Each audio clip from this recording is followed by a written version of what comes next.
Welcome back. Breaking news out of the White House this morning. The Trump administration has announced a major policy shift that paves the way for states to seek requirements on Medicaid recipients. The head of Centers for Medicaid and Medicare Services releasing the following statement, reading in part, Medicaid needs to be more flexible so that states can best address the needs of this population. Our fundamental goal is to make a positive and lasting difference in the health and wellness of our beneficiaries. Joining us right now to weigh in on that is the president of the Foundation for Research on Equal Opportunity and Forms opinion editor, Avik Roy. Avik, good to see you. Thanks for joining us. Hey, Maria, how are you? Give us your take on the impact of this, insurance markets and anything else. Yeah, so in terms of this particular announcement from the administration, the idea is this. There's a lot of evidence that people who have jobs, who work, who engage with their community, they're healthier. There's something about working, about feeling needed by other people that makes you healthier, that just makes you more alert mentally. And so the idea here is if you can incorporate that into the Medicaid program and give states the ability to actually require or encourage work, not only do you make people healthier, but you lift them out of poverty so maybe they don't even need to be on Medicaid in the end. And is Medicaid kind of, Avik, a next logical target when we just talk about health care generally speaking? Of course, last year, the failure to, overhaul the entire system, there was a lot made of that. But then at the end of the year in the tax overhaul plan, we did see the repeal of the individual mandate. So following that, with going after Medicaid, piece by piece, does that make sense just in terms of a progression for you from the administration? Yeah, it's huge. So that repeal of the individual mandate, I think it's underappreciated in terms of how important that is. Because you remember all those headlines last year about how that Republican health care bills would throw 22 million people off their health insurance. Well, those headlines were wrong because 17 million of that so-called 22 million were people who would voluntarily drop out of the market because the individual mandate was being repealed. So you take that out. That's now part of the baseline because the tax bill repealed the individual mandate. Now you have a situation where you can reform the health care system in a way in which more people will have health insurance than before, while also tackling those entitlement spending issues that are crowding out our ability to fund every other national priority, like the military, like education, et cetera. Avik, there was also a recent report that the Labor Department was issuing a proposal that would allow small businesses to band together to provide insurance on equal footing with, say, unions and corporations. What are some other things that the Trump administration and the agencies under the White House can do to really try and reform Obamacare and these insurance markets outside of Congress coming together and getting something done?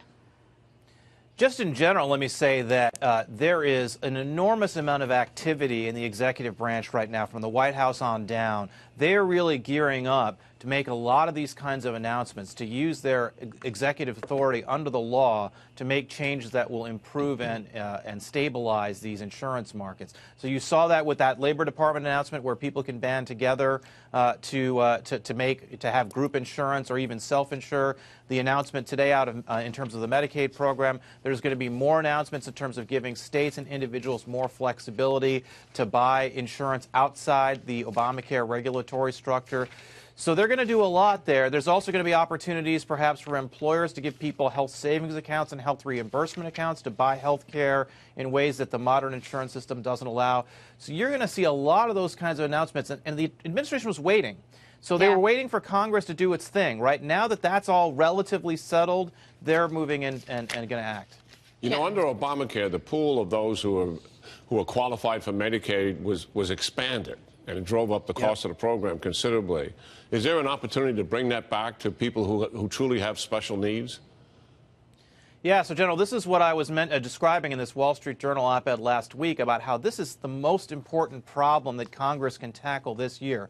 Obamacare, the repeal of the individual mandate, these executive orders, they at least provide a lot of relief. They don't repeal those exchanges, but they provide a lot of relief so that people can get out from under the high premiums. The big problem, the real problem that's facing the country, that's threatening all these other priorities, our ability to have a solvent America in the future, is the growth of entitlement spending. And Medicaid in particular is going to grow by 64% over the next 9 years. It's going to be a larger amount of money that we're spending on that than the Defense Department, than every other line item in the budget. So Congress has an opportunity to do something about this. I think the House of Representatives is there. They're actually eager to take on Medicaid reform. Paul Ryan has talked about this. A number of other people in the House have talked about it.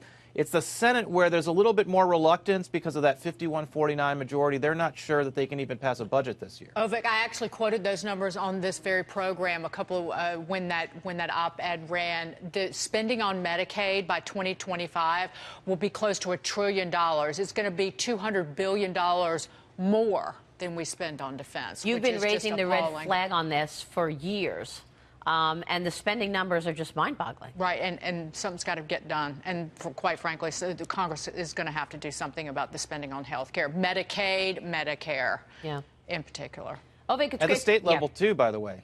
I'm sorry? It's a big problem. It crowds out education. It crowds out Right. police. All the things that states are trying to fund. Medicaid is eating up more and more of that budget. Do you think the Congress has got the stomach to deal with this in an election year? It's not this year, right? I mean, The House wants to. The Senate is where they still have PTSD from last year's health care debate. So I think the House has to act first, pass something that the Senate can take up, and if the Senate believes that it's viable, then you could see some movement in the Senate. all right, we will leave it there. Avik, good to see you. Thanks very much.